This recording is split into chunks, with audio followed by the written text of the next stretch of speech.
Hey everyone, thanks for watching. My name is Cichoski, and today we're going to be talking about sports, things inside the sports world.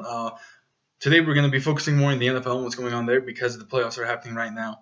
I kind of want to go over each game, and the first game we're going to go over is the Patriots and Ravens game. The Patriots won 35-31. Ravens were up by 2 touchdowns twice in the game, and Patriots came back to erase that deficit. In the process, Tom Brady threw his 46th postseason touchdown pass, surpassing Joe Montana's record of 45. So some cool Tom Brady facts if you're a Tom Brady fan. If you're not a Tom Brady fan, then I'm sorry. But Tom Brady has the most postseason touchdown passes of all time. He has 9 AFC Championship appearances. He currently ties John Elway for the most Super Bowl appearances of all time. If he goes this time, he will have the most Super Bowl appearances, most Super Bowl starts of all time with 6. If he wins it, then that means that he will have 4 championship rings, tying with Terry Bradshaw and Joe Montana for the most championship rings owned by a quarterback.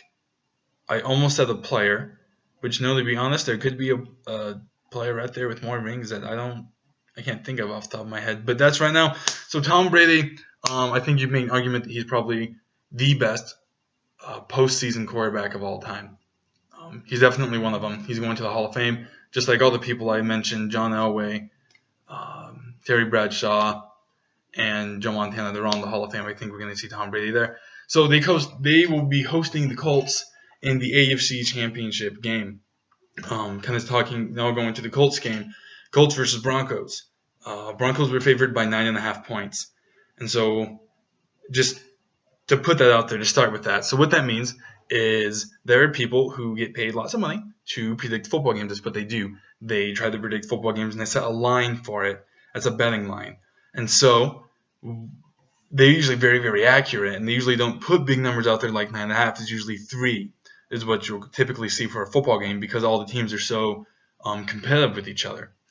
So what it means is, say you were in Las Vegas, you want to put a bet on the Denver Broncos where the line is 9.5. So that means that if you put money on Denver Broncos, they have to win by 10 points for you to get the money. If they only win by 9, then whoever bet on the Colts won. And so that's what that means. So that means that professionals who got paid real money, who are smart and very good at their job, predicted that the Denver Broncos were going to beat the Colts comfortably by 10 points. That's where the line was. When you predict someone to win by 9 points in football, you're basically expecting them to win. The question is by how much. And so that is just ridiculous at the fact that the Broncos lost. Peyton Manning looks horrible. I love Peyton Manning. I love the Broncos. I love Peyton Manning. I have nothing bad to say about either that person or that organization. But man, Peyton Manning did not play well today. His future is really uncertain right now. With John Fox gone, which, by the way, John Fox had the highest regular season win percentage of any Denver Bronco coach in history. Think about that. He had Tim Tebow and Kyle Orton as his starting quarterbacks when he came into the league, and he still managed to win like 40-something games in 4 seasons. 4 AFC West titles, 4 playoff appearances. They were AFC champions, and they mutually decided to part ways. And Jack Del Rio just got signed by the Oakland Raiders to be their head coach. That came in earlier today.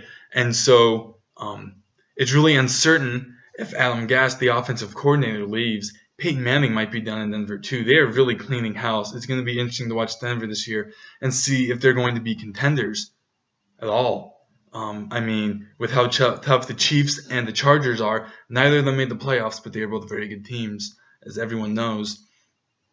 They were both right there on the cusp, and if the Broncos lose their entire coaching staff and their starting quarterback, I'm just really interested to see how that's going to go. So the Broncos are kind of a mess right now. On the other hand, the Colts are also a mess, but they're winning.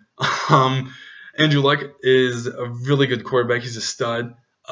He, I believe, is the reason why this team is where they are. You put like an average quarterback on that team, like someone because I believe that Andrew Luck is elite or nearing elite status. It's only his third season, so you can't necessarily say he's elite yet.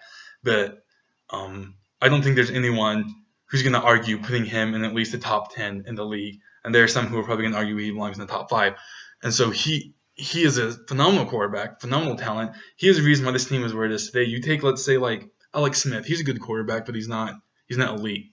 You take a quarterback like Alex Smith, you put him on this Colts team, and they are not in the AFC Championship game. You know why? Because they have no running game.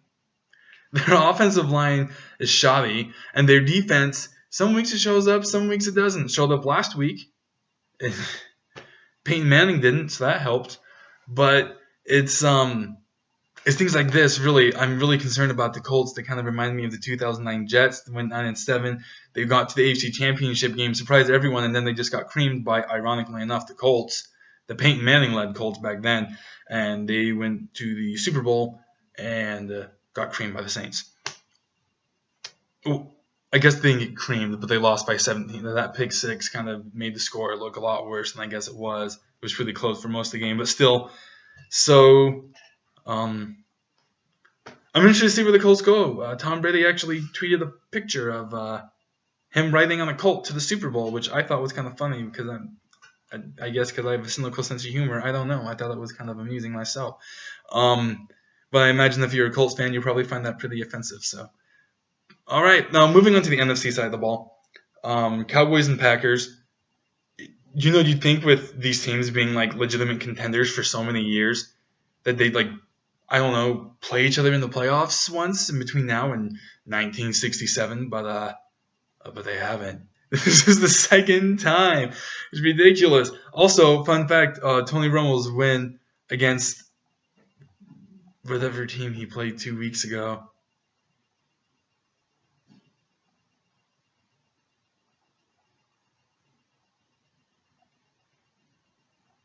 I can't remember. I can't remember. I'm so sorry, guys. I'm gonna research it. I'm gonna figure that out for you. Because goodness, when is it? Oh, the Lions. His playoff win against the Lions last week was his second of his career. He has 4 Pro Bowl appearances. He's had a pretty good career. Only 2 playoff wins now that he's beaten the Lions. Anyways, it goes in. Really good game, really close game. Des Bryant's catch is overturned. When you watch, he didn't have possession going to the ground. It came out when he hit the ground. That was the correct call by the official. And so Cowboys lose. And the Packers are going to the NFC Championship game. Aaron Rodgers, fun fact, there's a reporter who, and I read this on NFL.com, by the way. There's a reporter who asked Aaron Rodgers what read Rodgers, the tight end he threw to for the touchdown, what read he was. And he said he was second and fifth, which means that he dropped back, started going through his progressions, and so we looked at Rodgers second because that was his progression. Play broke, he rolled out of the pocket, looked at 2 other receivers, and went back to him and threw a certified dime for a touchdown. Which is pretty amazing when you think about that, when you think about how good he really is. And the quarterback he's playing next is also really good. Russell Wilson, 4-1 in the playoffs. I looked it up online. And the only quarterback with there are only 2 or 3 quarterbacks with a better playoff record since the merger as Russell Wilson. One of them, of course, being Bart Starr. He went 9-1 in the playoffs in his career, I believe. For the Green Bay Packers, back when they had Vince Lombardi and they were winning the NFL championship every single year. So, anyways, he is dominant in the playoffs. He has won in the playoffs. He's proved that he can do that. I admit I was really skeptical of the Seahawks last year. They felt kind of like they were kind of like the 2009 Saints. They came out of nowhere. They were super good. They won the Super Bowl, and it's like, okay, we'll see if this lasts. And you know what? It has.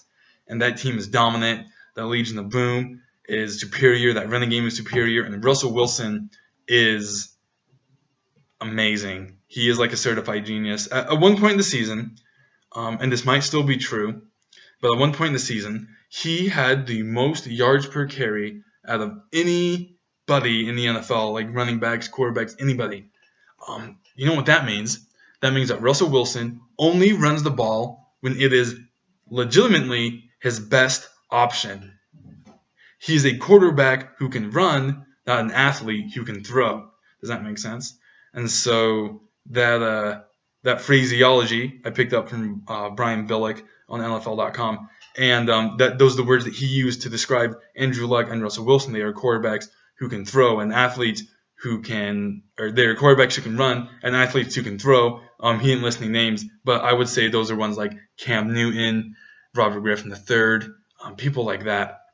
Speaking with, I think Cam Newton's fine. I mean, people bash on him because he tends to make he tends to make bad throws, but I think he's a playmaker. He makes plays at the quarterback position, and you want your helm of your team to be a playmaker.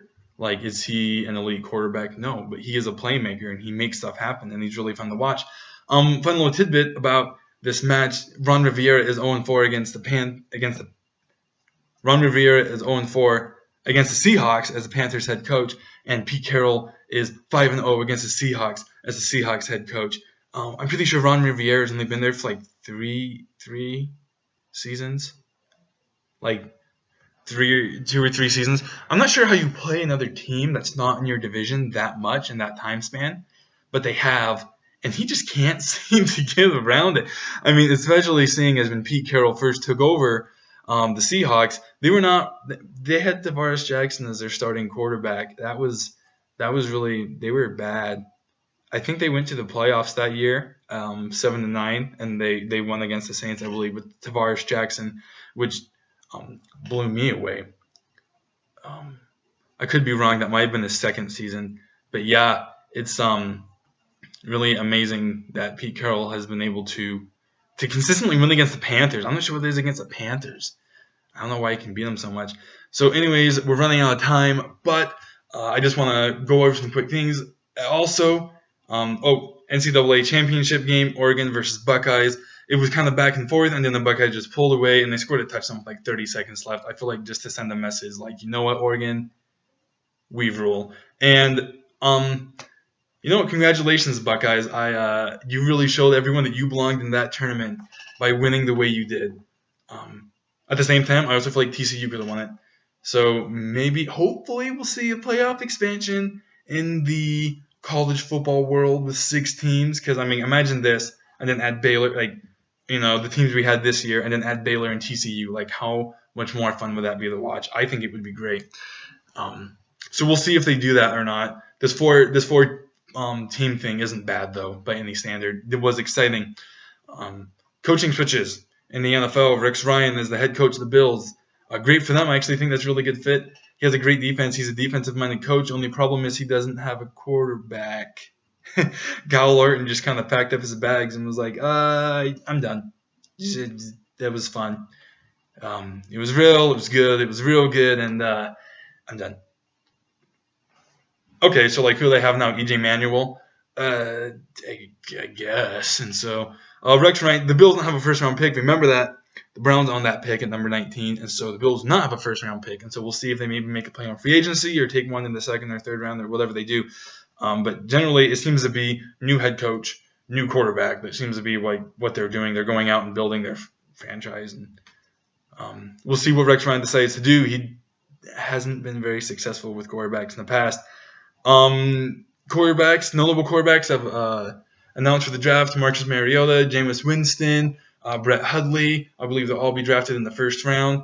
I believe that Winston's the most pro-ready quarterback, but I think Mariota will go first, and I think he should because he brings more intangibles. He seems more focused and has a better work ethic, it appears, than Jameis Winston, who has all this off-the-field issues. So we'll see how that goes. So anyways, and while we're talking about that, let's pump the brakes on Cardale Jones, the quarterback for OSU. He had 1 game, guys. 3 games. Okay, 3 games. Let's calm down. Let's not try and draft him in the first round quite yet. Anyways, thank you so much for watching. My blog is going to be in the description. Please click on it. I will update written things as often as I can because I can only do these. I'm going to do them about once a week. So please check the blog and Thank you for watching, and hope to see you next week.